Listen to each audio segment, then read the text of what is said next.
только. Начну так с этой истории. Так, по этой истории прикол. Шапито и Брестские соглашения Минска, Смолявичевских. Я объясню, что произошло, кто поймет. Так, партбилет мой, так условно скажу. Так, зам, второй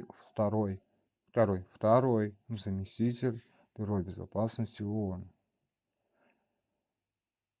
Так, народу много в свете, но если я как там звался на ресепшене, ой, не на ресепшене, на этом, на этом, на селекторы, так, юрисконсул Республики Беларусь.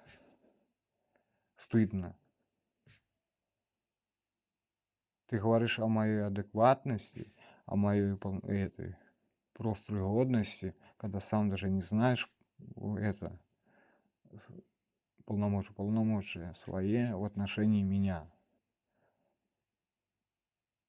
То есть ты должен содействовать.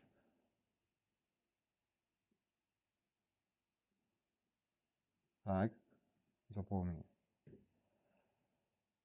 По этой удостоверению. Вот приезжал из Российской Федерации представитель.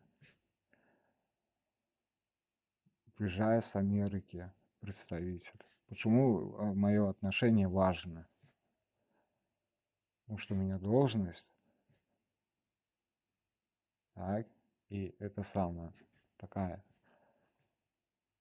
Потому что я не знаю. Я же говорю, вот это як Васильцов в Осаке был.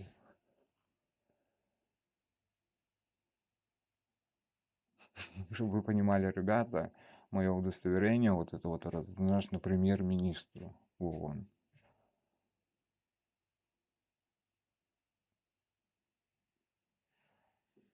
Поэтому у меня это, КАП-2.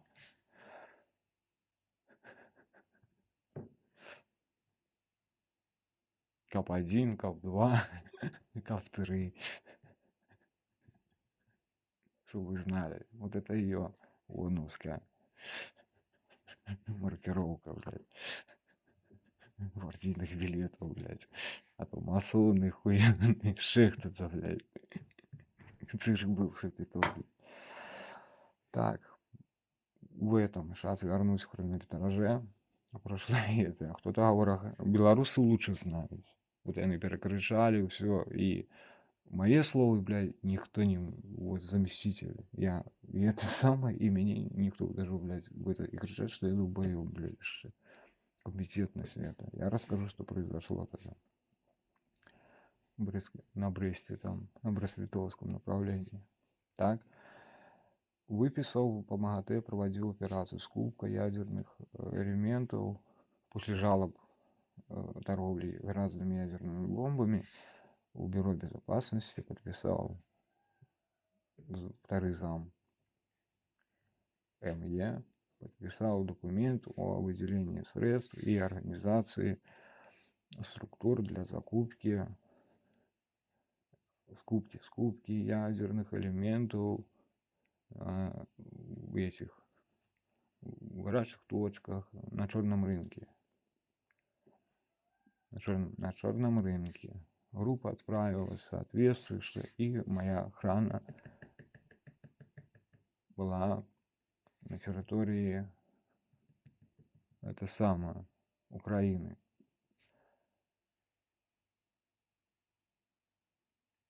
Так, завезла во Львове они там пересеклись, скупку ядерных элементов на территории Украины, здесь черный рынок. Так, и по формату.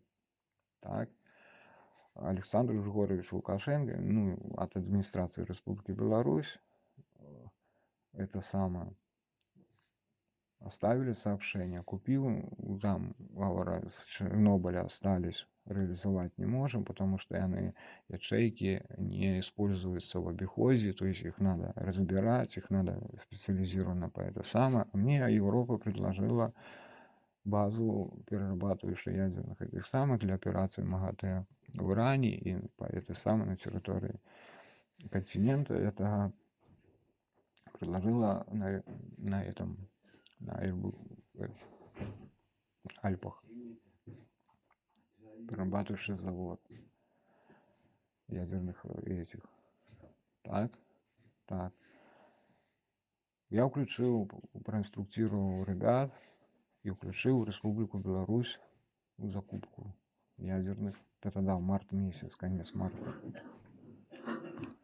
Я после этого отгул взял, потому что у меня нервов не хватало. Едут ребята мои, завозят договора и оповещают Украину, что будут закупать это самое, деньги, все у них тогда были на руках, ну то есть, соответственно, где и кому, через посредников, где это самое, ядерный элемент. Подъезжают к границе, туда, в Брест-Литовск. Ингрид из Брюсселя звонит президенту Республики Беларусь. Вот компетентность и адекватность. Спрашивать мою и ихную. Ингрид звонит президенту Республики Беларусь. Тогда. Я говорю, там едут охрана, сотрудники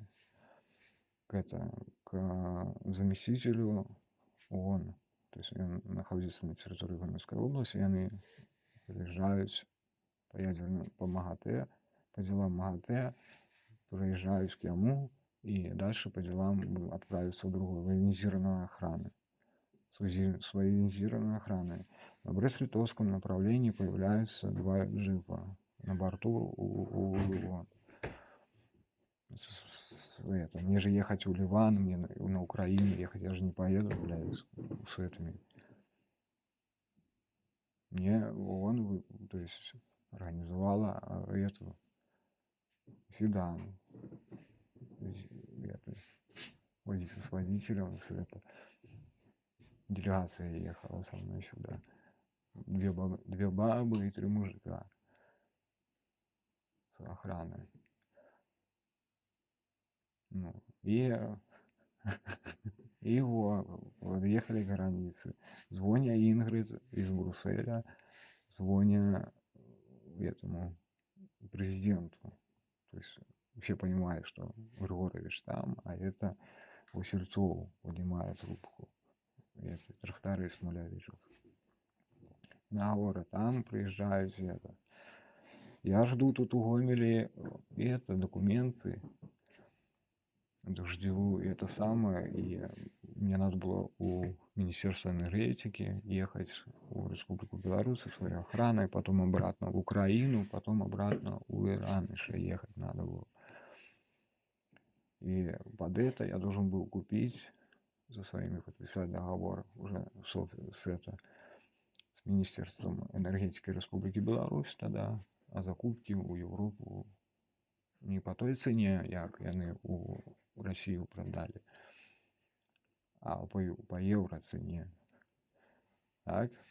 Тоже я не понимаю, деньги потеряли, блядь, за дурости своей. Так? Дальше. Охрана простояла на границе тогда 6 часов.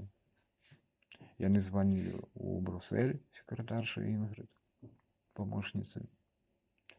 Ингрид звонила президенту Республики Беларусь, президент Республики Беларусь, головой Кивель. Да, я сейчас министром скажу, я там это шлангом прикинулся.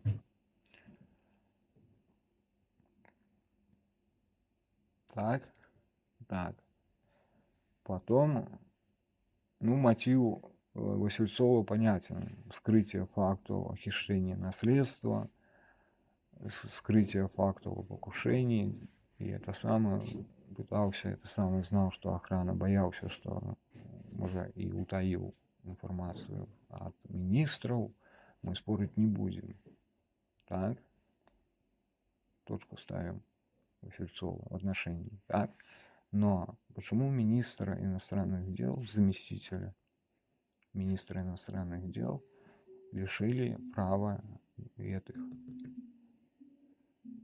Объяснить Потому что Ингрид, секретарь,